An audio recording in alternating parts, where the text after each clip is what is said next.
Wala. Pantay-pantay ho yan, mga kababayan. Tuloy, meron nga dyan, tunay na lalaki, pinagkatiwalaan ng posisyon, nagbulag-bulagan at nagbingi-bingihan naman, di ba? Palagay mo, sino yung tinutukoy ko? Sino yun? Sino yung tinutukoy niya doon? No? Saka kung may naipakulong na po, wala naman. Putang ina ng balikan na yan. Wala. Sorry. Ano? No? Hindi, totoo naman o. Kasi wala naman naipakulong yung mga yan. Puro lang o, ay, napakulong namin si mayor, napakulong namin si congressman na ganito, ganyan. Tanungin mo yung mga pangalan, ay hindi po namin pwede ilabas yung mga pangalan. Ganun lang yung mga pinagsasasabi ho. Alaskado nga yun kaysa kay Jan ho, mga kababayan. Pati nga ako, binlock na niyang si Greco Belic. Kasi kapag ka nagtanong kami, boss, sige na, pakalanan mo na. Ano, wag ka nang mahiya. O, asartalo, black ka. Dito ho, mga bossing. Welcome na welcome ang mga DDS dito. Hindi namin binablock yan. No? Mga kalaro namin yung mga DDS dito. Lalo na kapag ka mga mga nagkomento yan ng mga nonsense, ng mga walang kalatoy-latoy doon sa mga pinag-uusapan natin. Okay lang. Diba? At least may laruan tayo. O ngayon, tuloy. Saka kung may naipakulong na po kayong big fish noong chairman kayo ng Presidential of Anti-Corruption Commission, pakibanggit po at hihingi po ako ng sorry sa inyo in public, promise. O, biruin mo yan. Mukhang wala naman. Pero kung si Boy pa lang po ang nahuli nyo, ano po ang apelido niya? Sartalo! Attorney, si Greco, di ba? Hindi. Attorney ba yan? Lawyer ba yan, si Greco? Kung mag-post kasi walang utak, parang hindi pinag-iisipan. Hindi ko makitaan na attorney yan. Hindi. No? Mahilig lang yan doon sa sa magtatayo-tayo ng mga party list, tapos talo. Di ba, Ma'am Princess Paris? Oh. Dito ho, mga kababayan, baka pastor daw siya. Pastor Roto. Diyos ko, meron mo ba, pastor, yung mga ibinabalita, parang hindi naman totoo. Diba, yung mga pagpapakulong, tanungin mo, ni isang pangalan, walang masabi ho. Oh. Diba, kapag ka nagsasabi ka ng walang katotohanan at wala kang ebidensya, kasi nungalingan ang tawag dun. Diba? Diyos ko si Greco. Anyway, iwanan na ho natin yan. Punta ho tayo, mga bossing. Uy, kayo nakalimutan nyo, birthday ni Bato de la Rosa Kayo talaga, Mabuti pa, si dating Senador Antonio Trillanes, binate si de la Rosa. Happy birthday. Mabuti pa si dating Senador Antonio Trillanes, may pagbati kay Bato de la Rosa pakinggan nyo. Happy birthday po, Senator Bato de la Rosa.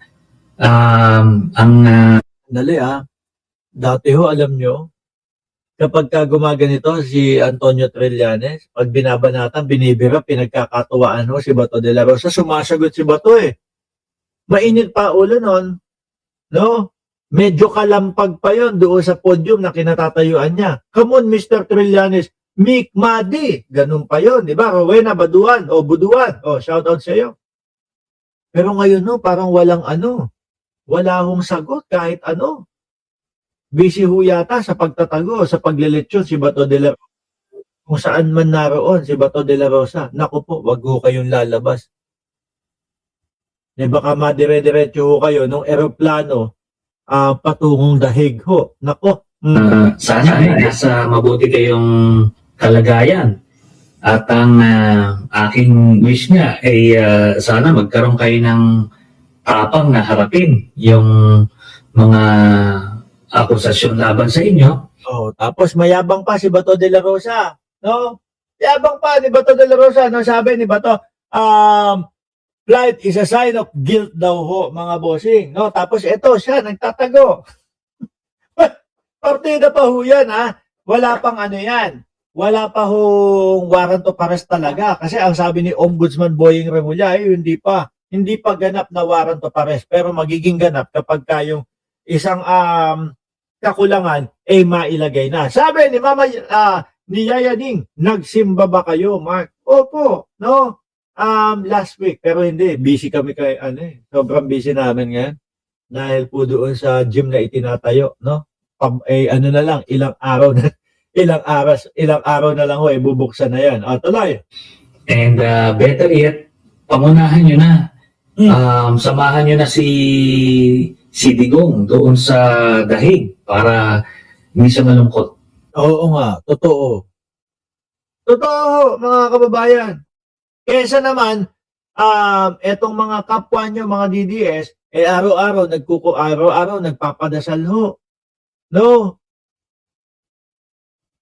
Bubuksan na naman ba natin yung usapin ng tarpaulin?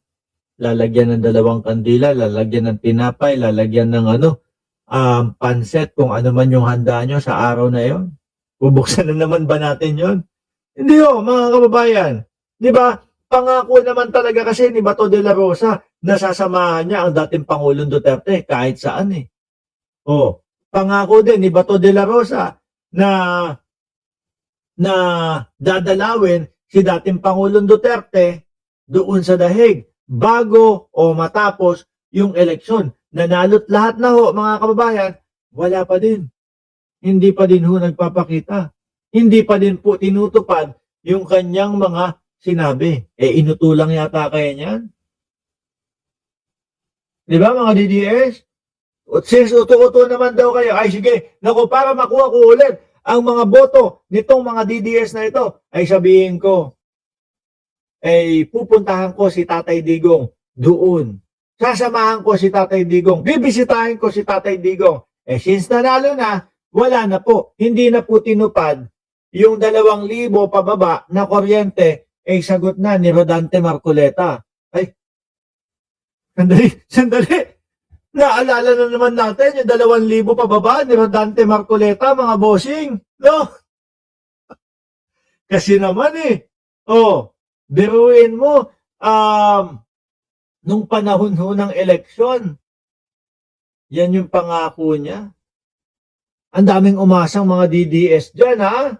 Yung mga DDS na umasa, uy, naku, pag nanalo si Marcoleta, 2,000 pababa ng ating kuryente ay magiging libre na. Iboto natin si Marcoleta. Kaso mukhang hindi na pinapansin ni Marcoleta. Hindi na pinag-uusapan, no, mga kababayan. Mukhang dead man na si Marcoleta, mga bossing. Nakatuon na lang ata si Marcoleta ngayon, mga kababayan, doon po sa wag isole ng mga diskaya, yung ninakaw daw nilang pera, di umano. Yun na lang ho yung nakikita ko Tsaka po yung yung silang dalawa ni Amy Marcos, mga bossing,